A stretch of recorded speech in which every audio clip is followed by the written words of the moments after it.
আজ আনন্দ যোগে যুক্ত হচ্ছেন ব্রহ্মপুত্র বাংলাদেশ ব্যান্ডের ভোকাল গীতিকার ও কবি সাকি ব্যানার্জি। সাকি, শুরুতে শুভেচ্ছা আপনাকে, কেমন আছেন? টিভিকে অনেক ধন্যবাদ জানাতে চাই আমাদের এই প্ল্যাটফর্মটা দেওয়ার জন্য। খুবই আনন্দিত আমি আজকে এখানে এসে। সাকি, শুরুতে জানতে চাই যে ব্রহ্মপুত্র বাংলাদেশ বেশ সুন্দর একটা নামের ব্যান্ড আপনারা তৈরি করেছেন, কি ভাবনা থেকে তৈরি করা এই ব্যান্ডটি? আমি আসলে অনেকগুলো ব্যান্ডের সাথে যুক্ত ছিলাম আমার ছোটবেলা থেকেই। তারপর আমার নিজের সবসময় একটা খায়েশ ছিল যে আমি নিজের একটা ব্যান্ড করব, যেখানে আমি যেটা গাইতে চাই, যেটা আমি বলতে চাই, লিখতে চাই, কথা প্রধান মানুষ। তো সেই ক্ষেত্রে সেইভাবেই ব্রহ্মপুত্র তৈরি হয়েছে। আর ব্রহ্মপুত্রের বাকি মেম্বার রিয়াদ এবং রেজা সেই ভালোবাসাটা, লেখাটাকে ভালোবেসে আমার সাথে যুক্ত হয়েছে, ওইভাবেই ব্রহ্মপুত্র তৈরি হয়েছে। আমরা জানি যে এরই মধ্যে আপনি কবি হিসেবে ভীষণভাবে প্রশংসিত, আপনার লেখা সাহিত্যকর্ম পুরস্কৃত হয়েছে এবং কলকাতার মানুষ হয়েও আপনি বাংলাদেশে একটি ব্যান্ড করলেন। এই বাংলাদেশে ব্যান্ড করার কথাটা কেন ভাবলেন?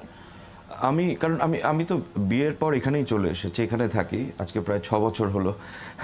তারপর আমি কলকাতায় ক্যাকটাস বলে একটি ব্যান্ডে গাইছিলাম, সবাই জানেন।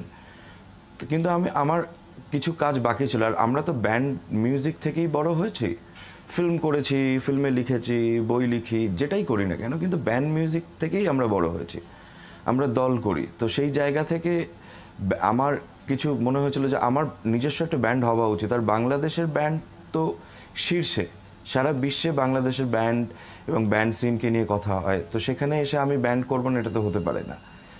তো ওই জায়গা থেকেই ব্রহ্মপুত্র বাংলাদেশ, এবং তারপর সেই লম্বা রাস্তা আস্তে আস্তে পেরিয়ে চলেছি আমরা। বেশ চমৎকার। এবং ব্রহ্মপুত্র বাংলাদেশ ব্যান্ড দলে আমরা দেখতে পেয়েছি আপনাদের 3 জন সদস্য, এবং কিভাবে আপনারা 3 জন একসঙ্গে হয়ে ব্যান্ডটি ফর্ম করলেন সেটা জানতে চাই। রেজা অস্ট্রেলিয়াতে ছিল, ও ব্যাংকার ছিল। তো আমাদের এখান থেকে যখন শ্রদ্ধেয় সঙ্গীত শিল্পী বাচ্চু ভাই ওনারা সব যেতেন ওখানে, তখন রেজা ওনাদের সাথে বাজাতেন। আর রিয়াদ তো এখানেই বিভিন্ন বড় ব্যান্ডের সাথে বাজাচ্ছিল। সো আমি যখন এখানে চলে এলাম এবং পাকাপাকিভাবে থাকা শুরু করলাম, সেই সময় দাঁড়িয়ে তখন এক বন্ধু থ্রুতে ওদের দুজনের সাথে আমাদের আলাপ হয়। রেজাও তখন সদ্য এসছে। তো ব্রহ্মপুত্র বাংলাদেশ আসলে এক কথায় বলতে পারলে একটা বিশ্ব বাংলা ব্যান্ড, একটা বিশ্বের বাঙালিদের একটা ব্যান্ড আর কি, এইভাবেই দেখি আমরা। সো ওই যে কনসেপ্টটা যে বাঙালি বিশ্ব বাঙালি, তো ওই জায়গা থেকে ব্রহ্মপুত্র বাংলাদেশ আসলে একটা বিশ্ব বাঙালির ব্যান্ড, আর সেটাই আমরা করার চেষ্টা করছি।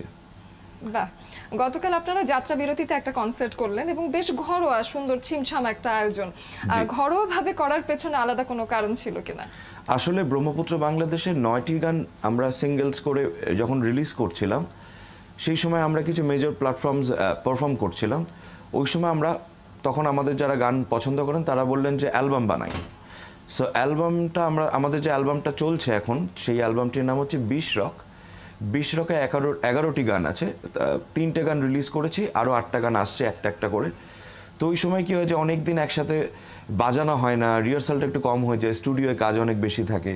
বন্ধুবান্ধবরা চাইছে যে যারা ব্রহ্মপুত্রের প্রথম জন্ম থেকে আমাদের সাক্ষী, তো সবাই মিলা যাত্রায় বারবার আমরা ফিরে আসি। কারণ আমরা ব্রহ্মপুত্র বাংলাদেশ শুরু করার আগেও যাত্রা বিরতিতে একটা সাকি অ্যান্ড ফ্রেন্ডস নামে একটা অনুষ্ঠান করেছিলাম, যে আমাদের গানগুলো মানুষের কেমন লাগবে সেটা শোনার জন্য। তখন যখন ওই রেসপন্সটা ভালো ছিল, সেইভাবে আমরা ব্রহ্মপুত্র তৈরি করি। তো যাত্রা বিরতি সবসময় স্পেশাল ছিল। সব কিছু মিলিয়ে মিশিয়ে একটা ছোট আনন্দ উৎসবের মতো করে আমরা আমাদের রিলিজড আর আনরিলিজড এই অ্যালবামের গানগুলো শোনালাম। আর কালকে যে সাপোর্ট আমরা চ্যানেল 71 থেকে পেয়েছি, যাত্রাবিরতি থেকে পেয়েছি, এবং আমার বন্ধু বান্ধব এবং শ্রোতাদের থেকে পেয়েছি, এতটা ভাবিনি, অভাবনীয়। অনেক অনেক ধন্যবাদ আপনাদের সবাইকে আমি জানাতে চাই। অনেক ধন্যবাদ আপনাকেও। কলকাতার জনপ্রিয় ব্যান্ড ক্যাকটাসের গায়ক ছিলেন আপনি, এটা আমরা সবাই জানি। এদিকে বাংলাদেশেও আপনি ব্যান্ড দল ব্রহ্মপুত্র বাংলাদেশ তৈরি করলেন। তো ভারতের সঙ্গীত এবং বাংলাদেশের সঙ্গীত, এই দুটোর ভেতর পার্থক্য পান কিনা? এটা তো অনেকটা বড় আলোচনার বিষয়। আমি ব্যান্ড মিউজিকের জায়গা থেকে বলতে পারি, সেটা হচ্ছে এই দেশটা বাঙালিদের দেশ, প্রধান ভাষা বাংলা ভাষা, আর আমি বাংলায় গান গাই, আর আমি বাংলাতেই কাজ করতে চেয়েছি। আমি করেছি, আমি একটা দুটো হিন্দি ছবিও করেছি, কিন্তু আমার খুব একটা ইন্টারেস্ট কোনোদিনই ছিল না। এটা আমার একটা পাগলামি বলতে পারেন, আমার একটা দুর্বলতাও বলতে পারেন, যে আমি বাংলাতেই কাজ করতে চেয়েছি আর লিখতে চেয়েছি। তো সেইভাবে আমি ব্রহ্মপুত্র করতে আমি এখানেই এসেছি। আর ওইখানে রক সঙ্গীত হচ্ছে প্রান্তিক মিউজিক, কারণ ফিল্মের গান তো সবসময় সেই জায়গাটাকে ডমিনেট করে। কারণ আমি যে ব্যান্ডের সাথেই কাজ করি না কেন, আমাকে অ্যাজ আ মিউজিক ডিরেক্টর কলকাতায় অনেক জনপ্রিয় হতে গেলে মিউজিকে মানে ফিল্মের মিউজিকে হিট হতে হয়। সো যখন আমার ফিল্ম মিউজিকগুলো বিদায় ব্যোমকেশের সন্ধ্যা নামার আগে বা ড্রাকুলা স্যারের আবার জন্ম নেব বা জাতিস্বরের সিংহরাশি রাক্ষসগণ এগুলো যখন পপুলার হয়, তখন আমি ব্যান্ড শিল্পী হিসেবেও গুরুত্ব পাই। এখানে সেটা হয় না। এখানে ব্যান্ড সঙ্গীত এবং মৌলিক সঙ্গীতকে অন্যরকমভাবে প্রাধান্য দেওয়া হয়। এবং আপনি যদি ঘরোয়া আড্ডাতেও দেখেন, এখানে ঘরোয়া আসরেও দেখেন, সবাই মৌলিক সঙ্গীতকে ভীষণ অ্যাপ্রিসিয়েট করে। সো এইখানে একটা বিশাল বড় পার্থক্য। এবং বাংলাদেশ এমন একটি দেশ যেখানে কোনো সফট ড্রিঙ্কের অ্যাডেও, সফট ড্রিঙ্কের বিজ্ঞাপনেও একজন ব্যান্ড সঙ্গীত শিল্পীকেই আনা হয়, যেটা বিশ্বের আর কোথাও হয় না। তো ডেফিনেটলি বাংলা মৌলিক সঙ্গীতের জন্য বাংলাদেশ একদমই আদর্শ জায়গা বলে আমি মনে করি।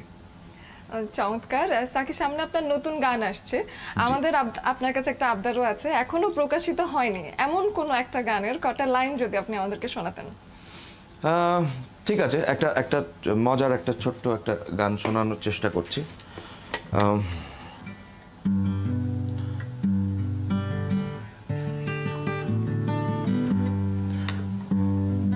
আমার মনোক্রমে রাতে তুমি পার হবে কোন দিকে, আমায় তাড়িয়ে বেড়ায় ঘুমে কোনো বেআরাম বৃষ্টিকে, বলো ধ্বংস হবে কিসে, অমৃতে আজ নিষেধ, কেউ রূপ কথা হব না, সব শেষের পাতা পড়ে তোমার প্রতিশ্রুতির ভোরে আমার নরক থাকলো জমা, আমি নকল হতে পারি প্রিয়তমা, কেউ আসল নয়, আমি নকল হতে পারি প্রিয়তমা। অনেক ধন্যবাদ। অনেক ধন্যবাদ সাকি সময় দেওয়ার জন্য।